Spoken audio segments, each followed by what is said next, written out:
मानव जीवन का इतिहास हम अगर देखें कि करोड़ों सालों का नहीं है,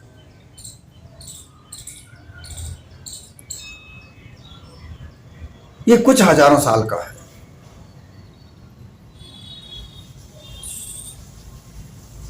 आजकल हम सभी देखते हैं जो जानकारियां हमें नई नई अपडेट होती हैं, उनके आधार पर हम देखते हैं कि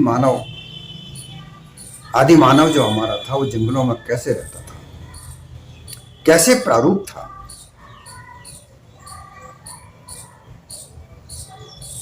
कुछ लोग प्रश्न खड़ा करते हैं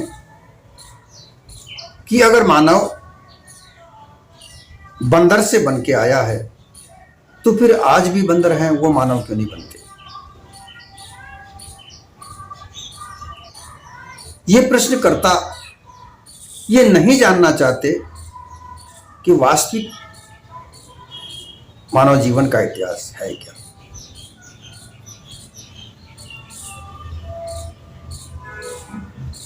जो आदि मानव जंगल में रहा करता था उसका प्रारूप बंदर से कुछ अलग है। बंदर प्रजाति 84 लाख योनियों में है, परंतु मानव देह से भिन्न है। ये हमें समझना चाहिए। जब तक हम निष्पक्ष रूप से किसी विचार को नहीं करेंगे तब तक हम किसी सत्य तक नहीं पहुंच पाते।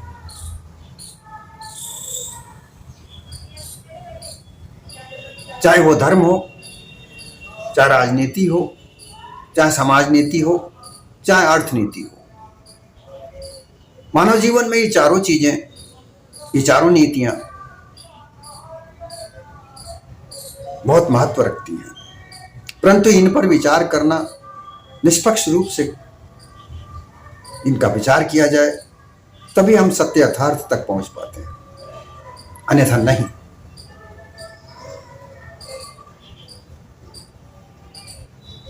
ज्यादा दूर हम नहीं जाएंगे। मानव जीवन की 20,000 साल पहले की यात्रा को देखते हैं, उनका जीवन देखते हैं, तो जो निकल कर आता है कि वह शिकारी था। वहां कृषि नहीं थी। वह शिकार पर और प्राकृतिक जो वस्तुएं थी जैसे शहद, पत्ते, फूल, फल, इनसे अपना भरण पोषण करता था और इन्हीं का संग्रह करता था। वो अपने भरण पोषण के लिए भोजन की खोज में यहां से वहां भटकता रहता था। उसके पास लकड़ी, पत्थर, हड्डी के औजार हुआ करते थे। धीरे धीरे ये गुफाओं में रहना सीखा। इस 20,000 साल पहले यहां धरती पर हिमपात भी खूब हुआ, जिसे हिम युग कहा गया। उसमें यह मानव बहुत दुखी स्थिति में था। आज से 10,000 साल पहले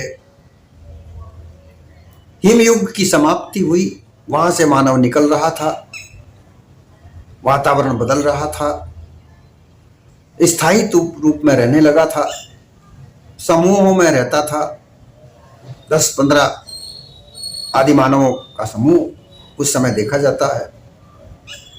अग्नि का प्रचलन हो चुका था। धीरे धीरे खेतीबाड़ी का विकास हुआ। खेतीबाड़ी करने के औजार, लकड़ी, पत्थर इत्यादि के हुए थे।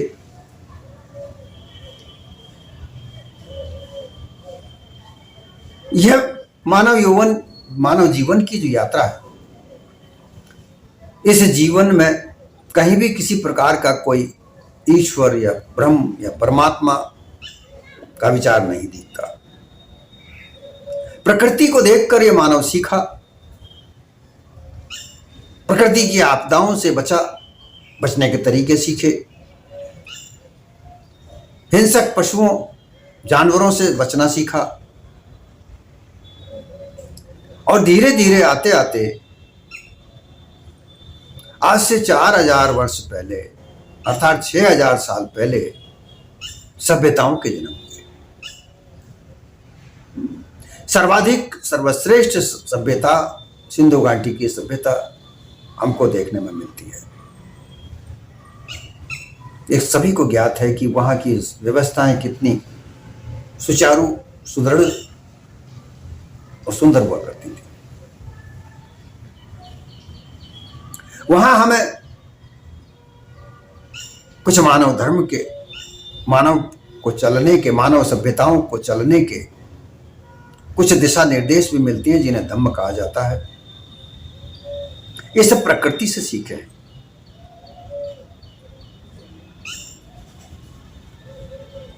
और इसी प्रकृति को, क्योंकि प्रकृति पर हर व्यक्ति का ध्यान रहता था, वर्षा बारिश कैसे होती है, सूर्य चांद कैसे प्रकाश करते हैं, हवा कैसे चलती है, हवा कैसे रुक जाती है, गर्मी कैसे आती है, सर्दी कैसे आती है, ये इन चीजों का बदलाव देखते हुए मानव जीवन का जो ध्यान था वो प्रकृति पर था। और यही ध्यान, मानव जीवन का यही ध्यान कोई करता है, ये प्रकृति को चलाने वाला कोई है, इस ओर गया।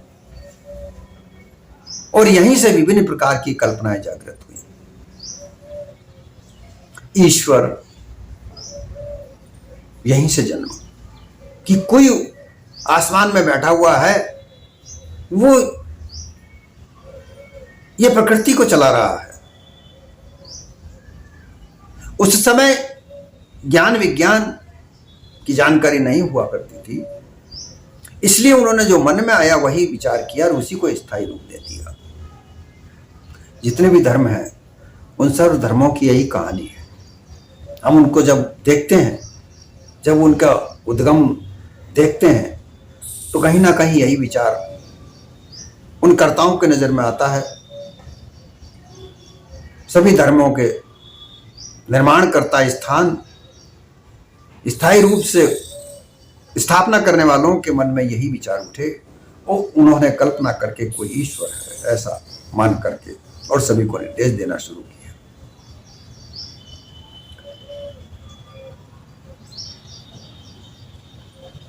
हम यहां पर ब्रह्मवाद की बात करना चाहते हैं कि यह ब्रह्मवाद की आरंभ कैसे हुआ।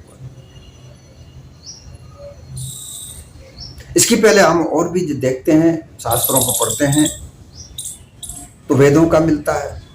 कहते हैं कि वेद सबसे पुराने हैं। वेद में प्राकृतिक पूजा के अलावा और कुछ नहीं है। वहां पढ़ा है, देखा है, हवा, पानी, वायु, जल, पेड़ पौधे, सूर्य चांद, इनकी वहां पूजा होती है। ये सिद्धांत को अष्टावक्र जी ने अपनी गीता में कहा है और राजा जनक के यहाँ जो संवाद हुआ है उसमें भी वो यही कहा है। उन्होंने आत्म तत्व को बताया, अर्थात अपने आप को जानने के लिए इशारा किया। जो अपने आप को जानने का इशारा है वो वहीं से शुरू होता है। फिर उपनिषदवाद आता है, उसमें भी अपने आप को जानने की ही कहानी है। और जहां जहां यत्र तत्र कहानियां जो मिलती हैं वही प्रकृति से ही सीख लेने की मिलती है। और आगे चर्चा करेंगे हम, लेकिन मुख्य रूप से प्रकृति से ही सब कुछ सीखा है। और प्रकृति में ही कोई ऐसा व्यक्ति है जो इस प्रकृति को चलाने वाला भी है, ऐसा विचार करके विभिन्न प्रकार के मतपंथों का जन्म हुआ। 788 में शंकराचार्य का जन्म हुआ। उन्होंने ब्रह्मवाद को जन्म दिया, अद्वैत सिद्धांत का उन्होंने प्रतिपादन किया। और आज हम इसी पर चर्चा करेंगे कि ये क्या कहता है। आइए हम इस पर विचार करते हैं। पहले हम इस ब्रह्मवाद की व्याख्या देखते हैं कि किस प्रकार से ये ब्रह्मवाद क्या कहता है, अद्वैत सिद्धांत क्या कहता है।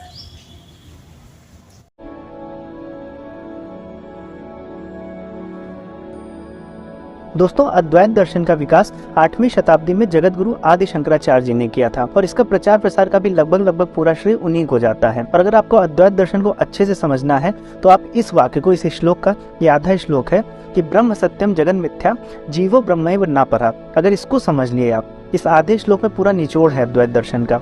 इसको समझने के बाद और फिर जो मैंने एलिमेंट्स बताए थे, 3 एलिमेंट्स, क्रिएशन, मटेरियल कॉज और इंस्ट्रूमेंटल कॉज, तो उससे क्या रिलेशनशिप निकल के आती है, तो आपको अद्वैत दर्शन बहुत ढंग से समझ में आ जाएगा। तो सबसे पहले अर्थ समझ लेते हैं।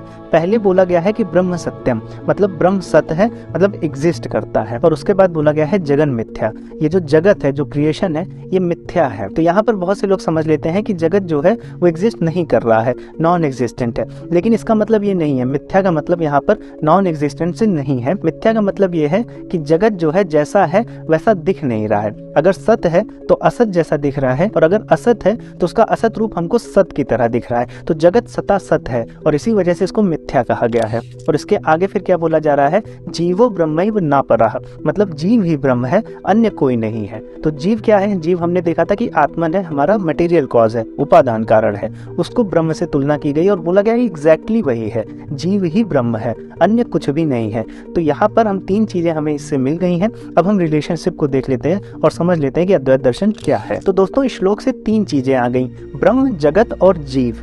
और इस श्लोक के अंत में बोला गया है कि ब्रह्म और जीव एकदम बिल्कुल हूबहू एक ही चीज है। और हमारे पास भी 3 चीज हैं, जगत, ईश्वर और आत्मन। तो यहाँ पर जगत के अलावा क्या है? ब्रह्म और जीव। और वहां पर हमारे पास जगत के अलावा क्या है? ईश्वर और आत्मन।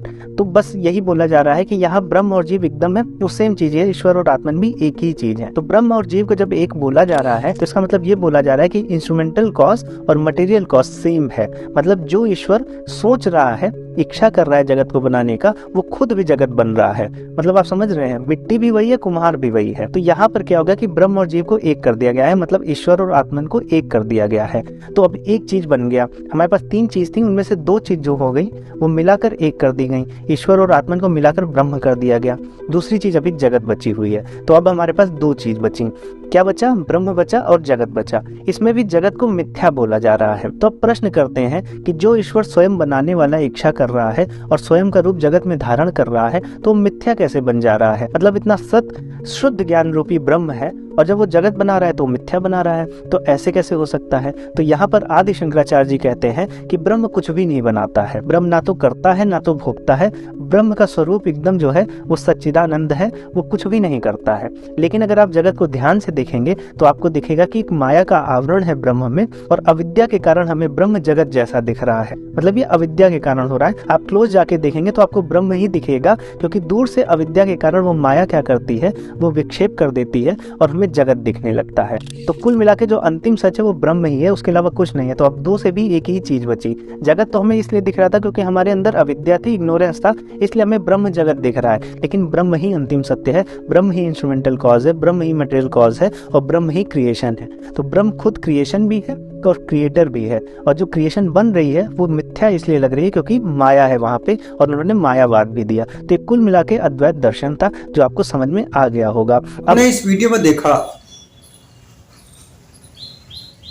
अद्वैत दर्शन को किस तरीके से स्थापित शंकराचार्य ने किया। इसमें एक श्लोक की बात आई, ब्रह्म सत्य जगन मिथ्या जीवो ब्रह्म ना परः।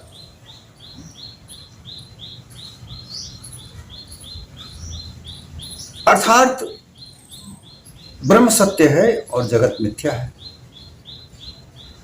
और जीव ब्रह्म से अलग नहीं है, ना परः, ब्रह्म से परः नहीं है, अर्थात जीव ही ब्रह्म है।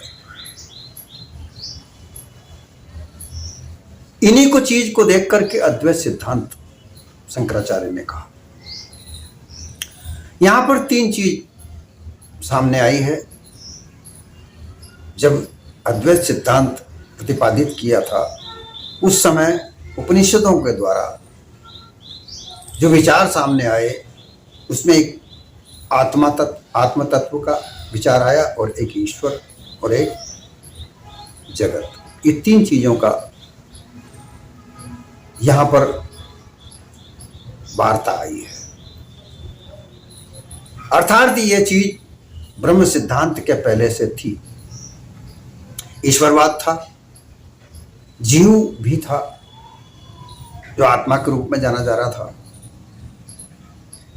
और जगत भी था। शंकराचार्य ने जगत को मिथ्या कहा। इसका तात्पर्य यह कभी नहीं हुआ कि जगत मिथ्या है। इसका तात्पर्य यह था कि जगत सत्य रूप से कैसे बन रहा है, इसका परिवर्तन कैसे हो रहा है, और इसमें क्या करना चाहिए, कैसे मानव के कर्तव्य हैं, ये नहीं समझ में आ रहा था।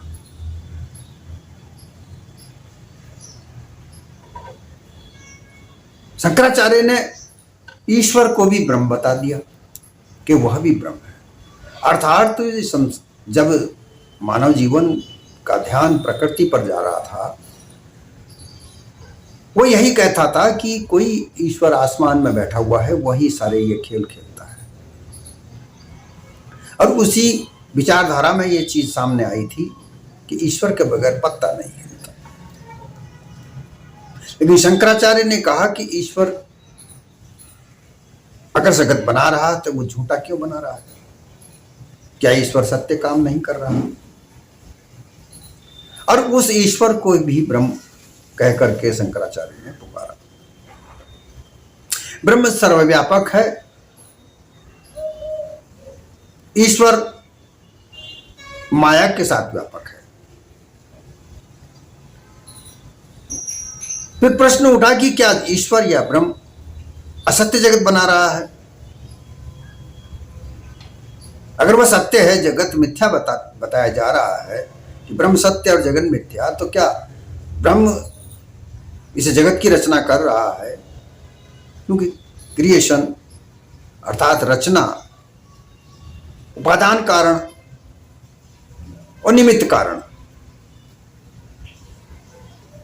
उपादान कारण में इच्छा होती है, निमित्त कारण में जो रचना में वस्तुएं काम आती हैं वह आता है। इच्छा ईश्वर या ब्रह्म की होती है। तो क्या ये गलत बना रहे हैं? ऐसा प्रश्न आज भी उठता है कि अगर तुम ये कहते हो कि ईश्वर सब उसके बगैर पत्ता नहीं हिलता, तो संसार में इतना पाप क्यों फैल रहा है?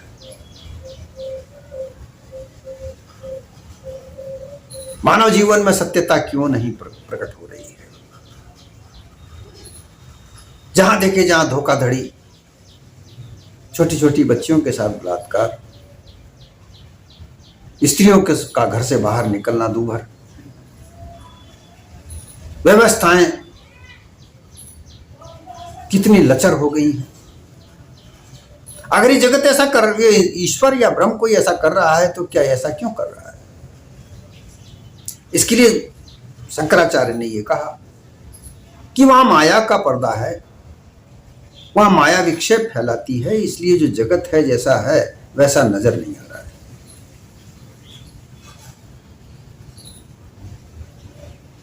शंकराचार्य ने ईश्वर और ब्रह्म को एक कर दिया। आत्मा भी ब्रह्म है, यह भी एक हो गया। तो क्या चीज रह गई? एक ब्रह्म और एक जगत। ब्रह्म कुछ करता नहीं है, वो कहा है कि वो सच्चिदानंद घन स्वरूप है, वो कुछ नहीं करता। तो फिर जगत अपने आप बनता है क्या? नहीं।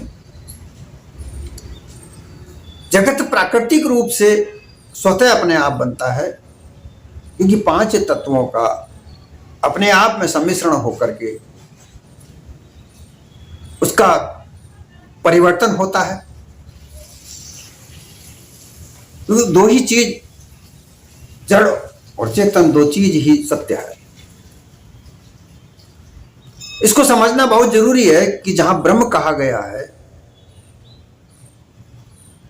जीव ब्रह्मैव नापर, इस जगह पर यह भेद छुपा हुआ है कि जीव ही ब्रह्म है। अर्थात जीव ब्रह्म सिद्धांत के पहले था, जब तो जीव का नाम लिया। जो चीज पहले से उपस्थित हो उसी का नाम लिया जाता है। जो चीज बाद में पनपेगी उसका नाम कैसे लिया जाएगा? ईश्वर और जीव यह पहले से ही था, परंतु जीव को कुछ ना कहकर ब्रह्मवादियों ने जीव को घुमिल करके असल बात को गुमराह किया, भुला दिया। अपने आत्मन स्वरूप को देखने के बजाय ब्रह्म स्वरूप को देखने के लिए विभिन्न प्रकार के मत पंथों का निर्माण हुआ। और जो जीव सर्व सामर्थ है, जिसने ये दुनिया, ये जगत, ये संसार जो हम देख रहे हैं, इसमें जो व्यवस्थाएं हम देख रहे हैं, ये मानव के अलावा किसी ने नहीं बनाई। जड़ प्रकृति के द्वारा स्वमेव जो रचनाएं हुई हैं, जैसे हम पहाड़, उपवन, वन देखते हैं, नदियां देखते हैं,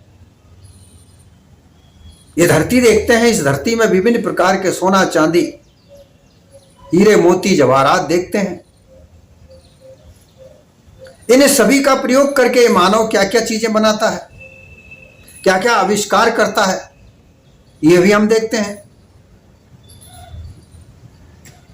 उपादान कारण, निमित्त कारण का नाम लेकर ब्रह्म को सर्वोपरि ठहराया जाता है, और फिर यह भी कहा जाता है कि ब्रह्म कुछ नहीं करता। जो क्रिएटर है वह जीव ही है। उसकी इच्छाएं कुछ कार्य करने के लिए उत्पन्न होती हैं, और उन इच्छाओं से वो कुछ वस्तुओं का निर्माण करता है। तरह तरह के भोजन बनाना, कपड़े सीना, तरह तरह के वस्त्र डिजाइन करना, मकान तैयार करना, इंजीनियरिंग, डॉक्टरेट, चिकित्सा व्यवस्थाओं को बनाना, ये किसी ईश्वर ने नहीं की। जब तक ईश्वरवाद पर लोग उपस्थित थे तब तक चिकित्सा नहीं होती थी, और जब चिकित्सावाद आया, जब चिकित्सा होना शुरू हुआ, तो लोगों की बीमारियां समाप्त भी होना शुरू हुआ। तो इनमें सब में जाकर देखा जाता है कि जो जीव है, जिसे आत्मा कहते हैं या ब्रह्म कहते हैं, ये इसी के नाम है, क्योंकि ब्रह्मवाद से पहले ये स्थित था, इसलिए इसी को ब्रह्म कह दिया, इसी को आत्मा कह दिया, इसी को ईश्वर कह दिया। फिर तरह तरह की मान्यताएं बनाई, आगे हम उन पर चर्चा करेंगे।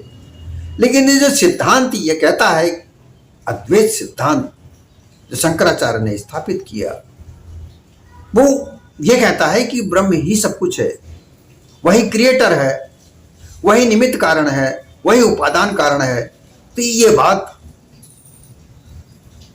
जमती नहीं, सत्य नहीं ठहरती, क्योंकि जब वो कुछ करता भी नहीं है, कहते हैं कि ब्रह्म कुछ नहीं करता, वो भी शंकराचार्य ने ही कहा है कि ब्रह्म कुछ नहीं करता, वह तो सच्चिदानंद घन स्वरूप है। तो फिर क्रिएशन कौन कर रहा है?